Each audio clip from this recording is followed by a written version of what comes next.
Halo, selamat pagi anak-anak ibu semuanya. Semoga semuanya anak-anak ibu di rumah dalam keadaan sehat-sehat saja ya. Hari ini walaupun kita pembelajarannya daring, tapi kita tetap harus belajar secara maksimal ya. Dan kita akan tetap melanjutkan materi kita masih dengan ekosistem, di mana subtopik yang akan ibu jelaskan hari ini adalah tentang pola interaksi yang ada di dalam suatu ekosistem.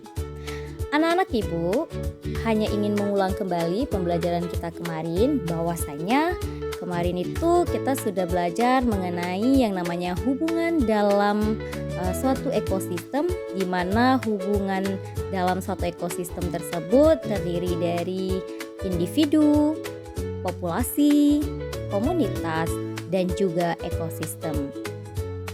Nah, selain hubungan dalam suatu ekosistem, ternyata di dalam suatu ekosistem tersebut juga terdapat yang namanya pola interaksi. Kenapa? Karena semua yang namanya makhluk hidup yang ada di bumi ini selalu bergantung kepada makhluk hidup yang lain.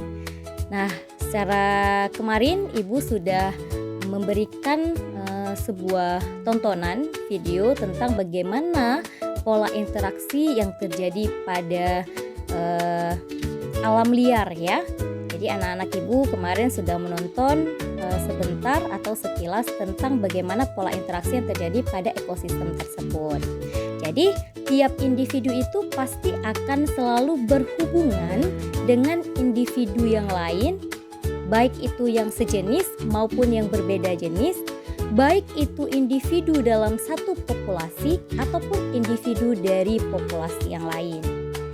Nah, tujuan daripada makhluk hidup tersebut melakukan pola interaksi tentu saja untuk dapat bertahan hidup dalam suatu ekosistem. Nah, pola interaksi itu terdiri dari beberapa macam ya, anak-anak ibu semuanya.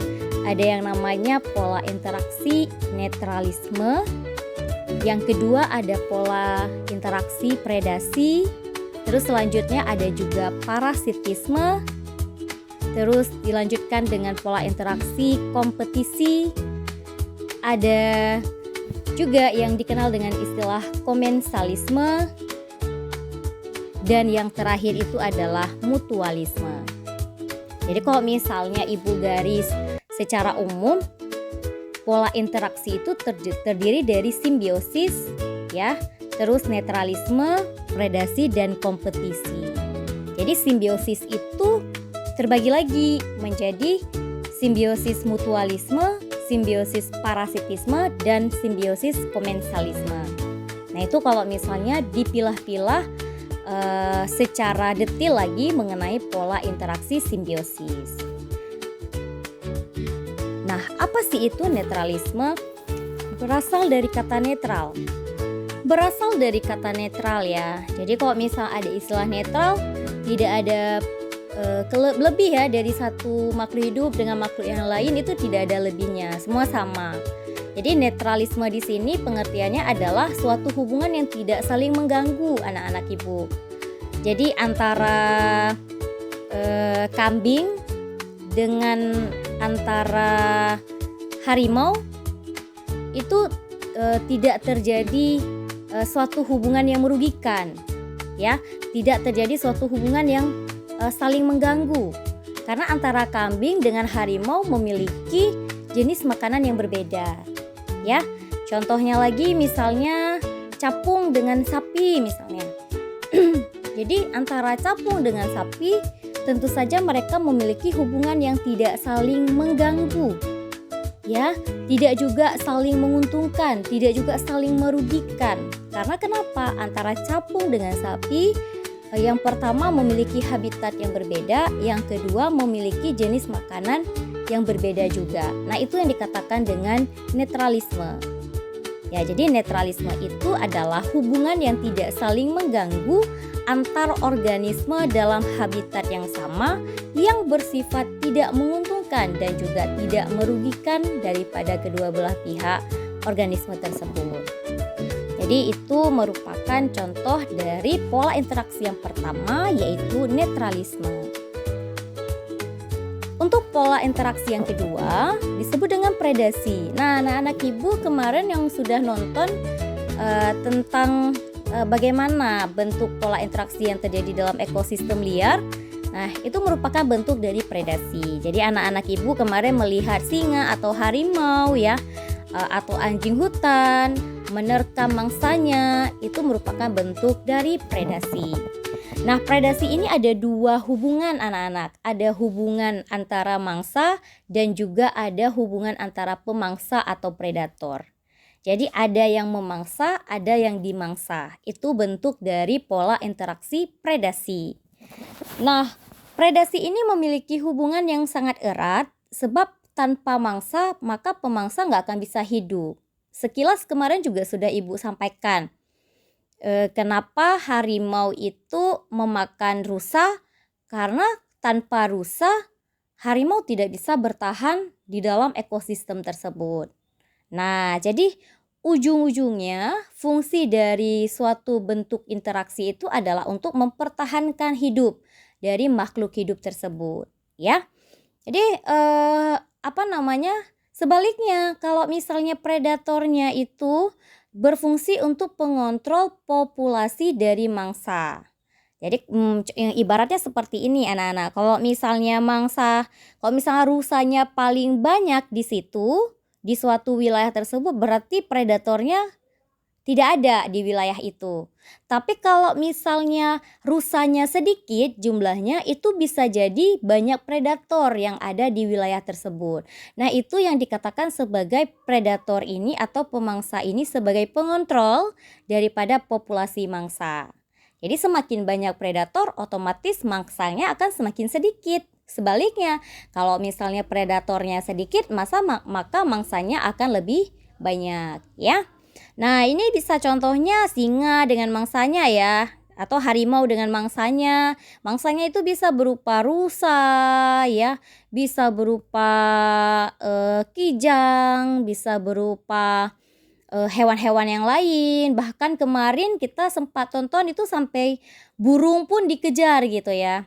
Nah, jadi bahkan tupai pun bisa menjadi mangsanya. Jadi apapun yang ada di wilayah mereka, ketika mereka terancam terhadap kelaparan, maka apapun jenis makhluk hidup yang lain dia akan memangsanya gitu ya. Kalau ada kita pun mungkin ketika si predator ini lagi lapar, maka kita pun akan dimakan gitu. Nah, itulah yang disebut dengan hubungan predasi. Nah, sekarang kita lanjut kepada pola interaksi simbiosis. Nah, simbiosis ini anak-anak ibu semuanya adalah hubungan antara dua individu. Nah, hubungan antara dua individu ini bisa saja satu menguntungkan, bisa saja satu merugikan. Nah, yang pertama ada simbiosis yang namanya itu mutualisme. Mutualisme itu simbiosis yang berasal dari kata mutual ya, di mana kedua individu ini saling menguntungkan. Jadi mutualisme itu pengertiannya adalah hubungan antara dua organisme yang berbeda jenisnya tapi saling menguntungkan antara kedua belah pihak. Nah, ini banyak sekali contohnya ya. Di dalam suatu ekosistem itu banyak sekali contoh daripada mutualisme. Yang pertama, anak-anak bisa perhatikan terjadinya proses penyerbukan atau polinasi yang terjadi pada bunga. Nah, jadi keuntungannya yang dapat dimiliki oleh kedua makhluk hidup, yang pertama ada jenis serangga yang menghisap nektar atau sari bunga sebagai jenis makanannya. Terus bunganya ini dapat terjadi penyerbukan akibat dari adanya hewan-hewan tadi, hewan-hewan penghisap nektar atau sari bunga. Ya, jadi ini merupakan contoh bentuk dari mutualisme. Si lebahnya atau si kupu-kupunya dapat makanan yaitu nektar, sedangkan si bunganya dapat terjadi proses polinasi atau penyerbukan. Ya. Terus ada lagi contoh dari mutualisme itu anak-anak seperti bakteri Rhizobium yang hidup pada bintil akar kacang-kacangan. Nah, si Rhizobium ini punya tempat tinggal, sedangkan bintil akar kacang-kacangan atau famili dari Leguminiserum itu mendapatkan nitrogen bebas karena adanya pengikatan nitrogen oleh bakteri Rhizobium ini. Nah, ini juga bentuk dari contoh mutualisme. Jadi, si bakteri dapat tempat tinggal, si bintil akar dapat unsur hara berupa dari nitrogen ya. Dan masih banyak lagi contoh dari mutualisme. Nanti anak-anak ibu bisa membaca di buku ya untuk referensi tambahan ataupun bisa searching sendiri di Google ya. Setelah itu ada simbiosis yang kedua namanya komensalisme. Nah, komensalisme ini adalah hubungan antara dua organisme ataupun dua makhluk hidup yang tentunya berbeda spesies ya. Nah, bagaimana? Apakah satu untung satu rugi? Nah, kalau untuk komensalisme, satu spesies atau satu jenisnya itu untung, satu makhluk hidupnya lagi yang lain tidak untung, tidak dirugikan. Jadi dia satu untung, makhluk hidupnya satunya lagi tidak dirugikan, tidak juga diuntungkan. Nah, contohnya seperti apa? Mungkin anak-anak ibu pernah melihat tumbuhan anggrek mama ya di rumah. Nah, tumbuhan anggrek mama itu ditanam di pohon lain. Nah, mereka itu tidak akan jadi benalu daripada pohon yang ditumpanginya. Bahkan tumbuhan anggrek pun tidak menyerap nutrisi dari pohon yang ditumpanginya. Jadi anggrek dia hidup sendiri ya, sedangkan pohon yang ditumpanginya juga hidup sendiri. Jadi si anggrek itu tidak bersifat merugikan dari pohon yang ditumpanginya, sedangkan pohon yang ditumpanginya juga tidak merasa dirugikan, juga tidak merasa diuntungkan. Nah, itu bentuk dari komensalisme. Nah, contoh lagi apa komensalisme? Contohnya nih ya, ikan remora dengan ikan hiu. Ya, ikan remora dengan ikan hiu. Nah, ikan remora ini dia itu tidak merugikan dari ikan hiu. Jadi kan ikan remora ini dia bakalan makan sisa-sisa dari yang ada di dalam mulut ikan hiu ya. Jadi si ikan hiu ini juga tidak merasa dirugikan ataupun diuntungkan ketika ikan kecil-kecil ini makan sisa-sisa yang ada di dalam mulutnya ikan hiu. Nah, ini merupakan contoh dari bentuk komensalisme. Terus selanjutnya ada yang namanya simbiosis parasitisme. Nah, ini kan parasit ya anak-anak. Mungkin anak-anak ibu sering mendengarkan istilah parasit. Parasit ini atau parasitisme ini adalah hubungan dalam suatu ekosistem di mana yang satu makhluk hidup itu untung, sedangkan makhluk hidup yang lain itu dirugikan.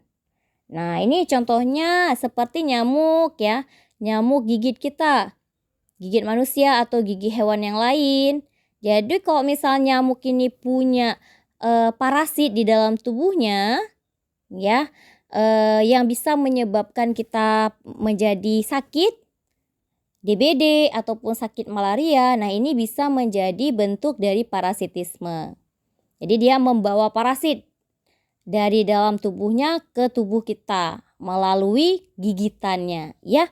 Setelah itu ada juga benalu dengan pohon inang. Nah, benalu ini atau tali putri ini dia itu sangat berbahaya bagi tumbuhan yang lain karena dia nggak cuma numpang hidup, tapi juga dia menyerap semua nutrisi yang ada pada tumbuhan yang ditumpanginya.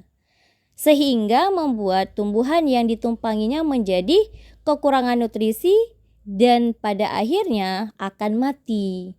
Jadi si benalu ini akan hidup dalam kemenangan karena sudah menyerap semua nutrisi untuk proses pertumbuhan dan perkembangan benalu itu sendiri, sehingga menyebabkan tumbuhan inangnya atau tumbuhan yang ditumpanginya itu menjadi mati, kekurangan dari nutrisi. Nah, itu bentuk dari contoh yang namanya parasit anak-anak ya.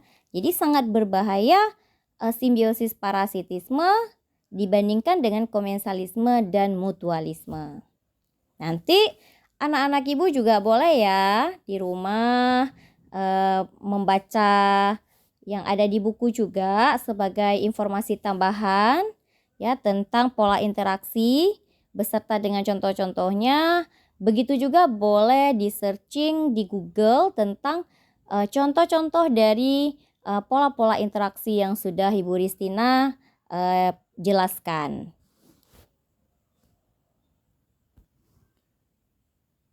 Selanjutnya itu ada pola interaksi yang disebut dengan kompetisi. Nah, anak-anak ibu pasti sering sekali dengar yang namanya istilah kompetisi, ya. Jadi kadang-kadang anak-anak ibu ikut lomba, tujuannya untuk dapat berkompetisi, bersaing. Nah, kompetisi itu artinya bersaing anak-anak. Ya, jadi dalam suatu ekosistem juga perlu satu individu dengan individu yang lain bersaing. Seperti anak-anak ibu di dalam kelas kan. Jadi bersaing antara satu kawan dengan kawan yang lain untuk mendapatkan nilai yang bagus, untuk mendapatkan peringkat yang bagus di kelas. Ya, jadi begitu juga dengan makhluk hidup yang ada di dalam suatu ekosistem. Jadi mereka itu melakukan interaksi kompetisi untuk dapat sarana ataupun fasilitas untuk bisa tumbuh dan berkembang di ekosistem tersebut. Nah, jadi bentuk persaingannya gimana contohnya? Belalang sama ulat. Jadi belalang sama ulat itu sama-sama punya jenis makanan yang sama. Apa jenis makanan yang sama belalang dan ulat? Yaitu daun. Jadi supaya mereka dapat bertahan hidup, otomatis mereka harus bersaing untuk mendapatkan makanan yang banyak, ya. Nah, ini merupakan contoh dari kompetisi. Nah, jadi ini saja tentang pola interaksi yang ada pada suatu ekosistem. Apa aja pola interaksinya? Ibu ulangi ya. Yang pertama ada netralisme, yang kedua pola interaksi predasi, yang ketiga pola interaksi simbiosis, di mana simbiosis itu terdiri dari simbiosis mutualisme, simbiosis komensalisme, dan simbiosis parasitisme. Dan yang terakhir adalah pola interaksi kompetisi. Nah, bagaimana anak-anak tentang materi kita hari ini, pola interaksi dalam suatu ekosistem? Mudah-mudahan penjelasan Ibu Ristina sangat membantu anak-anak belajar di rumah ya. Jika ada pertanyaan nanti boleh disampaikan di forum grup orang tua ataupun secara langsung ketika kita bertemu di minggu depan ya. Jadi anak-anak ibu semuanya setelah anak-anak semua mendengar penjelasan dari Ibu Ristina, jadi sekarang silahkan dicatat di buku catatan tentang materi yang sudah Ibu Ristina sampaikan. Oke, sekian untuk hari ini. Selamat pagi dan salam sehat semuanya.